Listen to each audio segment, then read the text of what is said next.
humain ne peut se substituer à l'œuvre de Dieu dans une âme qui refuse de se laisser transformer. Et quand une femme s'imagine, même inconsciemment, qu'elle va sauver un homme par sa présence, sa patience, sa fidélité ou ses sacrifices, elle prend un rôle qui n'est pas le sien.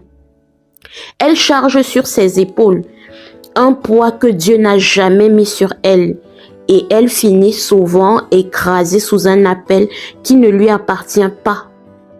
Parce qu'il n'y a qu'un sauveur et ce n'est pas toi, ce n'est pas moi, ce n'est pas une épouse, ce n'est pas une compagne, ce n'est pas une femme amoureuse, c'est Dieu. Et cela change tout.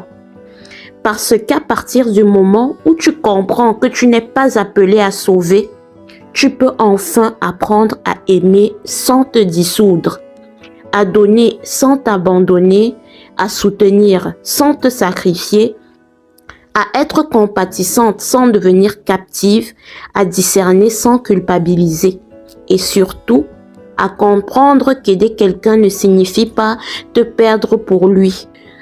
Une femme peut accompagner un homme qui travaille sincèrement sur lui-même, un homme qui reconnaît ses torts, qui prend ses responsabilités, qui cherche de l'aide, qui veut grandir, qui accepte la vérité. Mais elle ne peut pas construire seule une relation saine avec un homme qui préfère ses excuses à sa transformation, ses blessures à sa responsabilité, son confort à sa guérison. Et c'est ici que beaucoup doivent entendre une phrase simple mais libératrice. Ton amour ne peut pas guérir un homme qui ne veut pas travailler sur lui-même. Ton amour peut encourager, ton amour peut inspirer, ton amour peut soutenir un processus déjà choisi. Mais ton amour ne peut ni remplacer la repentance, ni fabriquer la maturité, ni produire la conscience morale, ni imposer la guérison intérieure à quelqu'un qui s'accroche à ses mécanismes.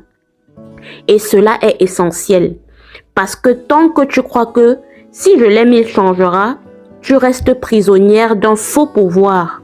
Mais quand tu comprends que chacun doit répondre lui-même à l'appel de la vérité, alors tu redeviens libre. À ce moment-là, il faut aussi parler du discernement théologique. Car dans la foi chrétienne, l'amour n'est pas une abolition de la vérité. L'amour n'est pas un partenariat avec le désordre. L'amour n'est pas une négation de la justice et Jésus lui-même a aimé parfaitement sans jamais se livrer indistinctement à tout le monde, sans jamais cautionner l'hypocrisie, sans jamais